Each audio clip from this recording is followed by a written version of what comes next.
여러분, 오늘 다 아는 이야기를 하겠습니다. 기독교 신앙생활의 3대 요소 그러면은 누구나 다 믿음과 소망과 사랑입니다. 이렇게 이야기를 하지요. 그래서 바울은 데살로니가 교인들을 칭찬할 때 이렇게 칭찬을 합니다. 너희의 믿음의 역사와 사랑의 수고와 주 예수 그리스도에 대한 소망의 인내를 기억함이니 이렇게 이야기를 합니다. 여러분, 믿음으로 역사하고 사랑으로 수고하고 그리고 소망으로 인내하는 겁니다. 믿음과 소망과 사랑은 우리 기독교 진리의 핵심을 담고 있다고 이야기할 수 있는 거지요.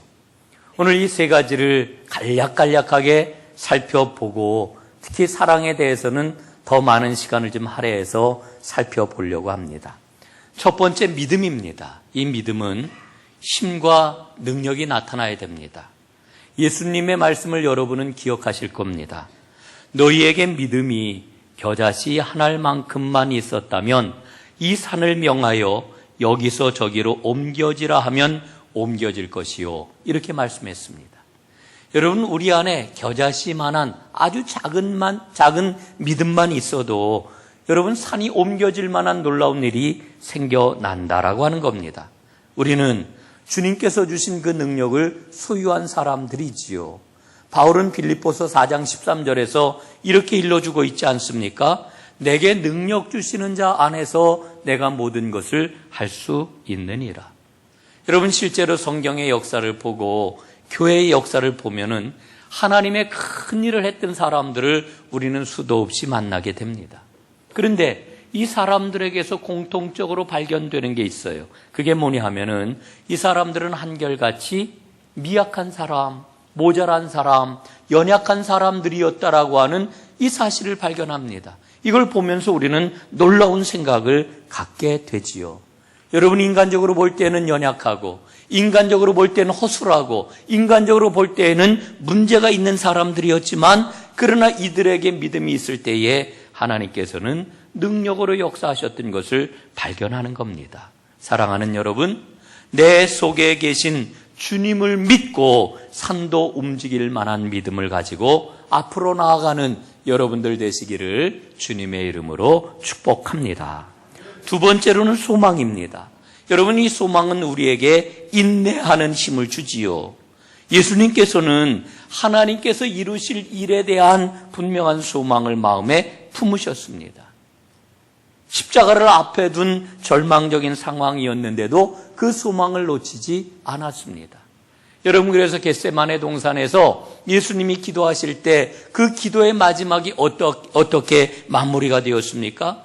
나의 원대로 마시옵고 아버지의 원대로 하옵소서. 이게 예수님의 마지막 기도의 결론이었던 겁니다. 여러분, 어떻게 이런 기도가 가능했을까? 예수님은 인간으로 이 땅에 오셨는데 여러분, 그 비결은 바로 하나님 아버지가 주신 소망을 그의 마음속 깊이 붙잡고 품었다라고 하는 이야기입니다.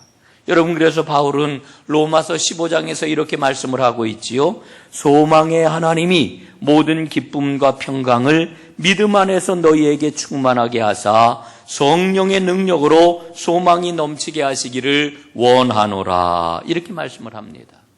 사랑하는 여러분, 우리에게는 소망이 있습니다. 우리에게는 오늘 어려움이 있고 아픔이 있고 눈물이 있다 할지라도 소망이 있습니다. 여러분, 사람들은 우리에게 물을 것입니다. 당신이 갖고 있는 그 소망의 이유가 무엇입니까? 베드로전서에서는 소망의 이유에 대해서 물을 때 답할 것을 가지고 있어라 우리에게 일러주고 있지 않습니까? 여러분, 거기에 대한 분명한 답을 여러분은 갖고 계십니까? 사람들마다 소망의 이유가 있어요. 어떤 사람은 자녀가 소망입니다. 어떤 사람은 성공하는 게 소망입니다. 어떤 사람은 진급하는 게 소망입니다. 어떤 사람은 아름다운 가정을 꾸미는 게 소망입니다. 여러분, 그런데 우리의 소망은 과연 무엇일까요? 요셉은 오랜 세월 동안 험난한 세월을 보냈습니다. 그는 노예로 팔려갔고요. 그것도 모자라가지고 모함을 받아가지고 감옥 안에 갇히고 말았습니다. 그 감옥 안에 들어가면은 과연 살아서 나올지 도무지 희망을 가질 수 없는 그와 같은 감옥 안에 그가 떨어졌는데도 불구하고 그는 소망을 끝까지 붙잡았습니다. 그가 붙잡았던 소망이 무엇입니까? 하나님께서 주셨던 약속의 말씀이지요. 사랑하는 여러분, 오늘 우리가 어떠한 상황에 처해 있든지 무엇을 하든지 하나님이 주신 소망을 꽉 붙잡고 잃지 않는다면 우리는 우리 인생에 진정한 성공을 거두게 될 것입니다. 이 소망이 여러분에게 가득하시기를 주님의 이름으로 축원합니다. 이제 마지막으로 사랑에 관한 말씀을 나누려고 합니다.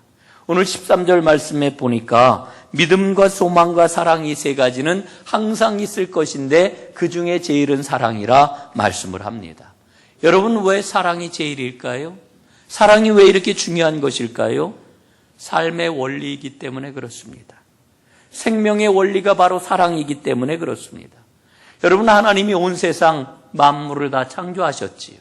하나님이 인간을 창조하셨지요. 하나님이 내 인생을 이 땅에 보내셨지요.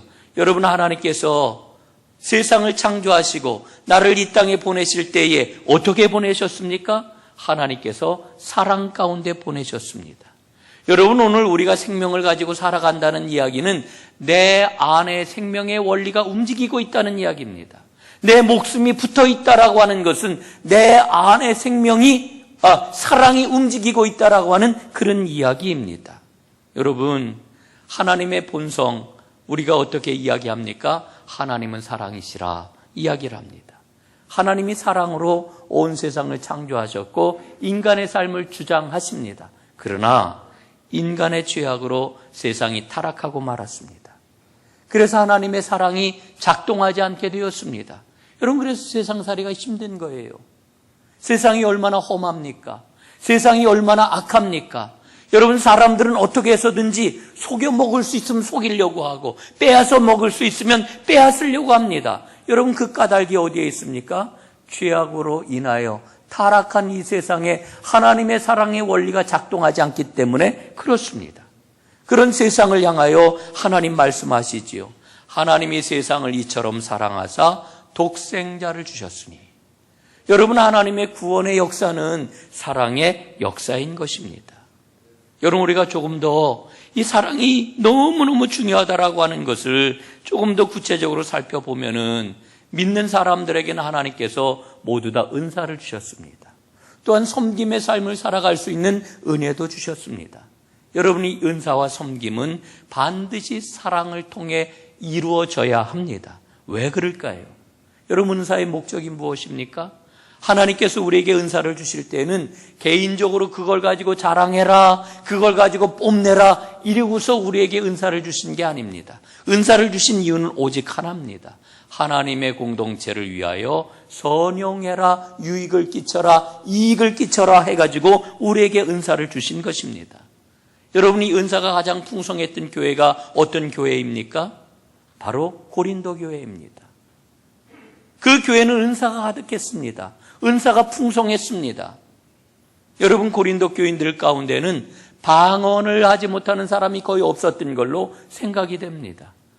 너나 할 것 없이 모두 다 방언을 했습니다. 그런데 이들이 방언을 행할 때에 막 오늘날로 얘기하면 막 대배 시간에도 방언을 하고 그저 사람들이 모여서 함께 기도하는데도 막 방언을 하고, 여러분, 그래서 이 방언이 교회의 질서를 어지럽히고 이 방언 때문에 오히려 예수를 아직도 모르는 사람들은 저 사람들 보니 나도 예수 믿으면 저렇게 광신적으로 되는 거 아니야?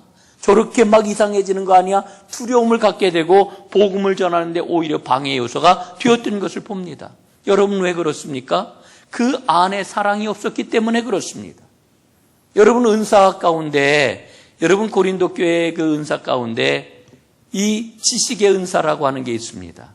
예? 하나님의 말씀을 깨닫는 그러한 그 은사, 지식의 은사가 풍성했는데 이 지식의 은사가 가득한 사람들은 모든 것들을 보면서 자신만만했습니다.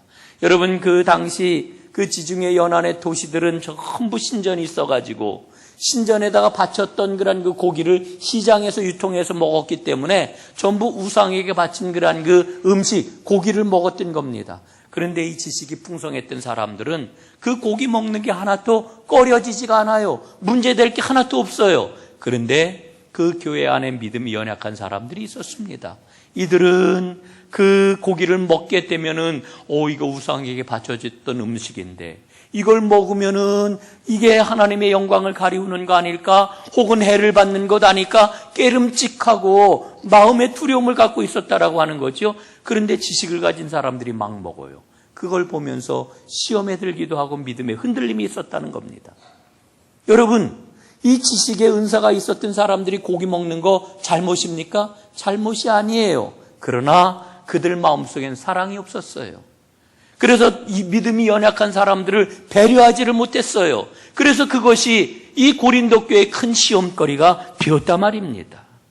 여러분, 사랑이 없는 은사, 사랑이 없는 섬김은 파괴를 가져올 수 있는 거예요.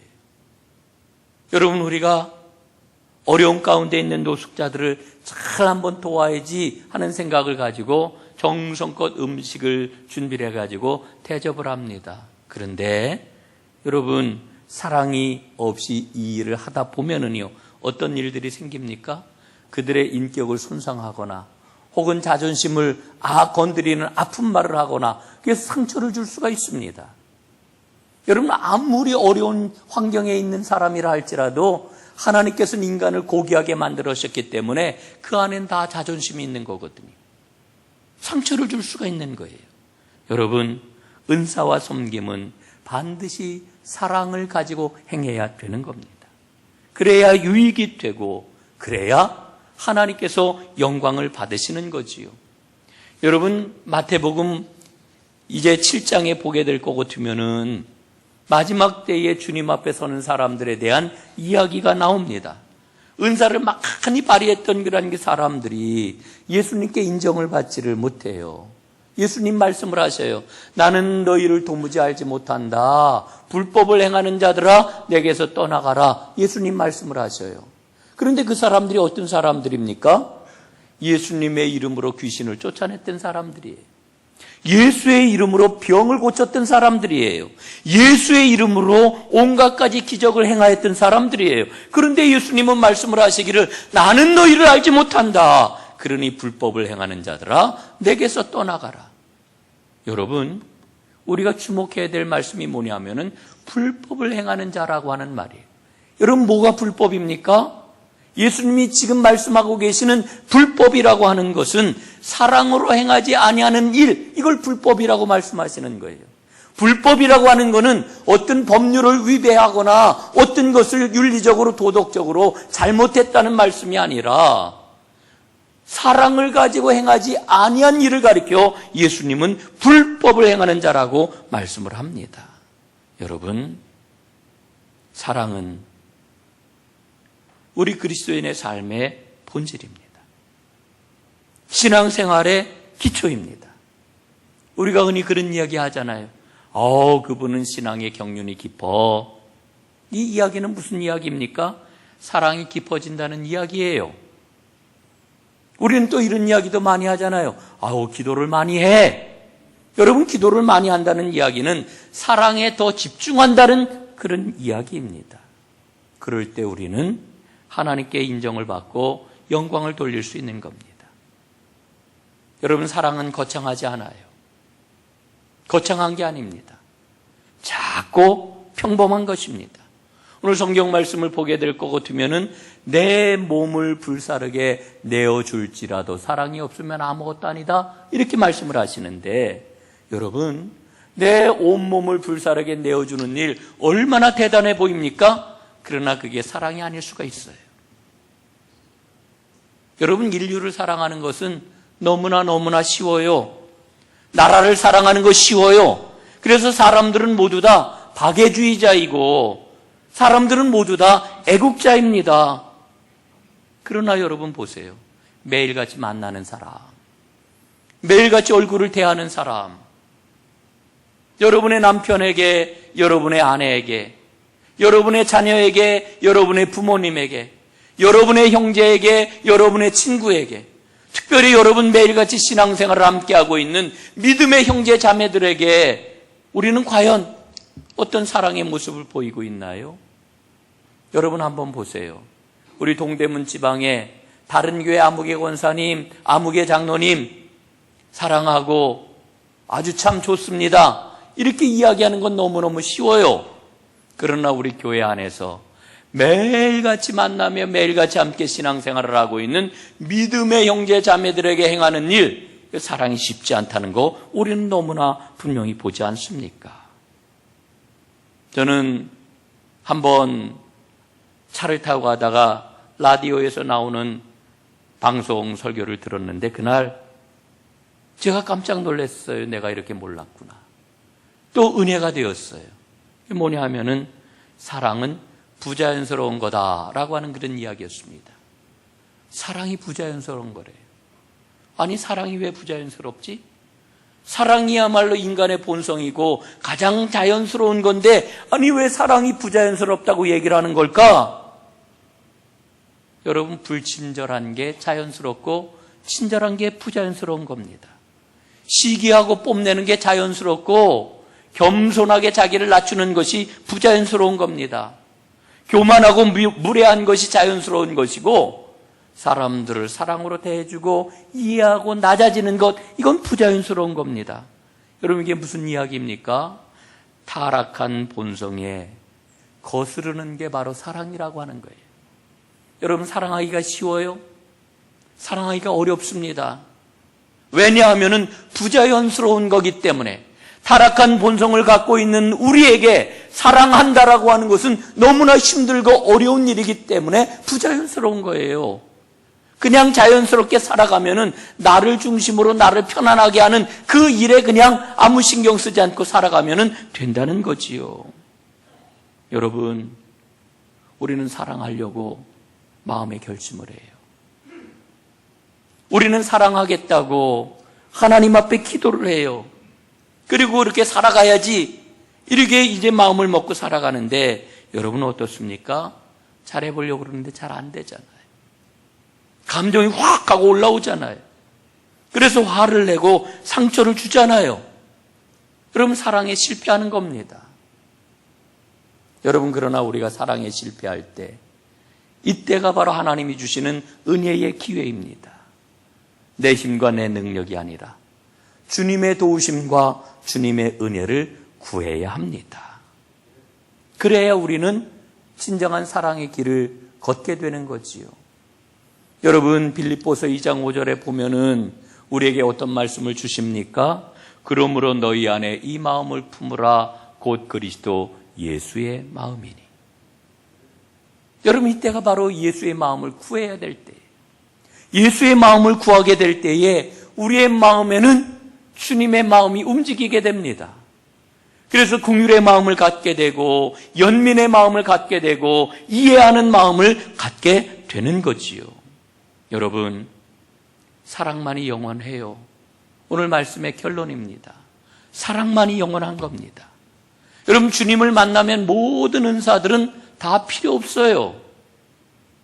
여러분, 믿음은 이 땅에서 꼭 필요합니다. 소망도 꼭 필요합니다. 그러나 주님 앞에 서게 되면은 사랑만이 남는 거예요. 사랑만이 필요한 거예요. 여러분, 사랑은 하나님께서 우리에게 주신 최대 선물이지요. 사랑은 결과물이 아니고 사랑은 동기입니다. 그래서 하나님은 우리의 마음을 보시는 것이고 우리의 태도를 보시는 거지요. 여러분, 보십시오. 우리가 가지고 있는 그 믿음, 우리는 모두 다 믿음이 있잖아요. 그 믿음이 진짜 믿음입니까? 그 믿음의 진정성을 뭘로 다 알 수 있을까요? 사랑으로 알 수 있는 거예요. 사랑으로 확인할 수 있는 거예요. 여러분, 우리가 소망 가운데 인내를 하는데 우리의 그런 그 인내가 얼마만큼 지속될 수 있을까요? 뭐가 우리를 담보해 줄까요? 사랑만이 담보해 줄 수 있는 거예요. 우리의 믿음과 우리의 소망, 그 진정성, 그 지속성, 그것은 오직 사랑으로만 확인이 될 수가 있는 거지요. 사랑하는 여러분, 사랑함으로 하나님께서 보장해 주시는 성공하는 인생을 살아가는 하나님의 사람들 다 되시기를 주님의 이름으로 축원합니다.